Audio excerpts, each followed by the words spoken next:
Our movie kicks off with a massive headline shaking the criminal underworld. Liam McCaffrey, the world's most notorious international crime lord, has died. Tragically for his organization, he left no heir to inherit his terrifying empire. But here is the plot twist. Our hero, Dan, is actually Liam's son, but nobody knows this because Dan cut ties with his dad years ago, changed his name, and chose to live a boring, normal life with his family. We cut to New York, where Dan is trying to relive his glory days of danger.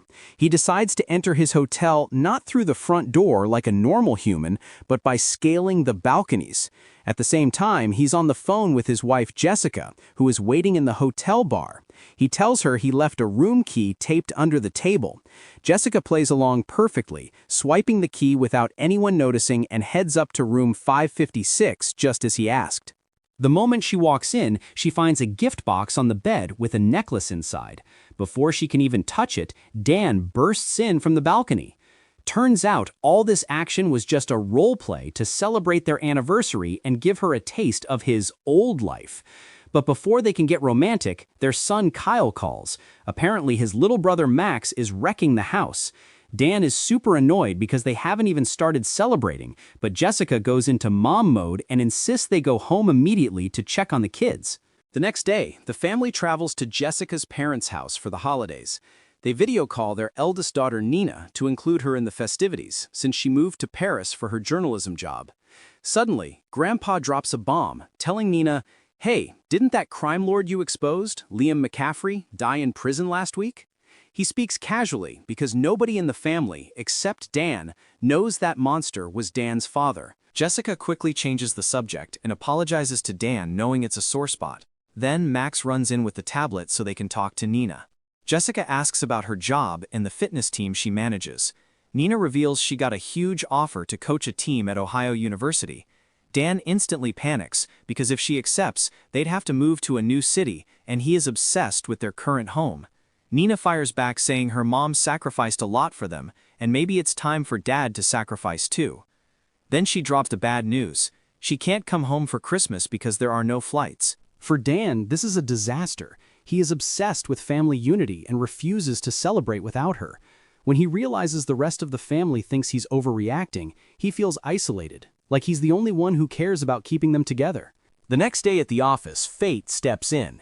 Dan gets an offer from a bank in Paris to test their security systems. He sees this as a sign. He tells the family, "We are going to Paris for Christmas." At first they object, but Jessica uses his own logic against him, saying home is wherever we are together. So they pack their bags. When they arrive in Paris, instead of going to the hotel, Dan drags them straight to Nina's apartment to surprise her. Nina opens the door looking shocked. Clearly, it's a bad time. Kyle runs to use the bathroom but rushes out screaming, "There's someone in there!" A guy walks out wearing only a towel. Dan tries to attack him, but Nina jumps in, explaining this is her boyfriend, Omar. A professional YouTube movie recap narrator with a deep American male voice. The tone should be engaging, punchy, and fast-paced, but clearly articulated. The delivery must be storytelling-driven, maintaining a slight air of mystery suitable for a gothic fantasy, but keeping the energy high to hold viewer retention. Not too monotonous, not too dramatic, just a confident, gripping narration style. Later, while walking through the city, Kyle asks Omar if he likes video games. Omar laughs, saying, "Real life is my game." He points to a wall and suddenly starts doing crazy parkour jumps. Max gets hyped and tries to copy him, but immediately faceplants. Dan gets furious at Omar, but then tries to cool down, realizing he needs to let the kid explore. The next day, Dan tells Jessica he has to go to the bank to test their security. As he leaves, Nina warns her mom that she has exactly 3 hours to tell Dan about the move to Ohio before he gets back. Dan arrives at the bank and meets the manager, Clary, who asks him to hack their system. Dan is confused, asking, "So you want us to rob the place?" He easily opens the first gate using a device that cloned an employee's ID card earlier. Inside, Dan points out that the cameras are easily hackable and the lasers are outdated. He asks Clary, which room next? Clary is shocked at how easy this is and points to the safety deposit vault. Suddenly, an employee stops them, saying unauthorized entries forbidden. Dan confidently bluffs, "Aren't you Doug? There's a client outside screaming for you." The guy panics and leaves. At the final gate, Clary says it requires a specific ID. Dan surprises him by revealing he already swiped Doug's ID without him noticing. Dan tells Clary to enter first, then grabs him by the throat. He says, "Who are you? The receptionist didn't know you, and neither did Doug." Clary drops the act, pulls out his phone, and shows a picture of Jessica. He threatens, "If you want your wife back in one piece, open box 411. Dan opens the box and finds the key to his father's entire empire. Clary then pulls out an old photo of himself as a kid with Liam and Dan. He reveals the shocking truth. He isn't the maid's son. He is Dan's brother, Finn. But their father refused to acknowledge him. Now Finn wants his inheritance. He forces Dan to get them out of the bank, warning him not to snitch if the police come. They exit the bank pretending Dan is a hostage. Finn's car is waiting. He shoves Jessica out and jumps in. Dan grabs Jessica's hand and they run for their lives while police swarm the area. In the car, Finn opens the box to check the key, but it's empty. He screams at the driver to turn around and head to the family's hotel. Meanwhile, Nina, the kids, and Omar are hanging out when Dan calls, screaming, "Throw your phones away now, we are in trouble." Dan and Jessica arrive just as Finn's car circles the block. They grab the kids and sprint into a dead-end alley. Jessica yells, "Are there any more secrets, Dan?" He swears he didn't know he had a brother. Suddenly, Finn appears behind them, demanding the key. The two brothers get into a fist fight until Finn plays dirty. He grabs Jessica and holds a blade to her throat. He gives Dan an ultimatum, the key or her life. Dan throws the key into the street. Finn runs after it, leaving them alone. Dan takes the traumatized family to an old friend's Chinese restaurant to explain everything. Surprisingly, Dan is sympathetic to Finn, saying his brother had a rough childhood and just wants the money to fill a void. He tells the family they have to move again and hide. Nina snaps. She built a life here and doesn't want to leave Omar. Surprisingly, Omar says, "I'll go wherever you go." Dan decides they need to lay low on a boat. He sees the pain in his kids' eyes. They keep having to restart their lives because of his father's legacy. Nina confronts him, saying she moved to Paris to change the world, but now she's just a fugitive running from the cops. Meanwhile, Finn arrives at Liam's mansion. Vikram, the personal assistant, opens the door. Finn arrogantly announces he's there to take over the kingdom. He inserts the key into a desk slot, and screens rise from the floor displaying billions in bank accounts. Finn feels like he's finally won. Dan takes his family to a safe house owned by one of his exes, Svetlana. Jessica is super jealous until they arrive and see the house is filled with dozens of cats. Svetlana shows them menus. Jessica's face is plastered everywhere as a bank robber. Jessica is devastated. Her career is over. Dan asks Svetlana to help hack his dad's system. Later, Dan tells Jessica that Finn agreed to meet him.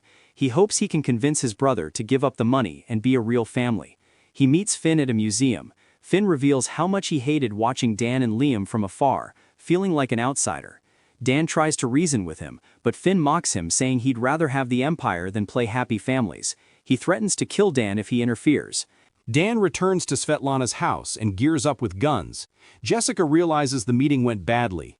Svetlana offers everyone tea, but suddenly tells Dan, "I'm a traitor. Cat food is expensive and your brother pays well." Dan realizes the tea is drugged. He fights the drowsiness, wakes up his family, and they rush to the car just as Finn's mercenaries arrive. Kyle drives the beat-up 90s car, crashing through the gate to escape. The next morning, Dan wakes up and tells Jessica he plans to surrender so they don't have to live on the run. Nina refuses, saying they are stronger together. Omar offers to call his dad for help again, but Nina tells him to stay out of it so he doesn't get arrested too. The family gathers at a cafe across from the mansion. They devise a plan to infiltrate the house and upload a virus. Kyle hands Dan a USB drive. Omar suggests he and his friends stage a fake protest outside to distract the guards. Dan accepts Omar into the family, and they climb to the roof together to hack the cameras. Omar's friends start chanting outside, confusing Finn. Omar jumps down and sees the police arresting Nina. He jumps on a car screaming "Vive la Revolution" and smashes the windshield to draw attention to himself, saving Nina. Nina realizes he's definitely marriage material. Dan enters the secret room but finds Finn and Vikram waiting for him. Vikram holds Dan at gunpoint and forces him to stand on a trap door.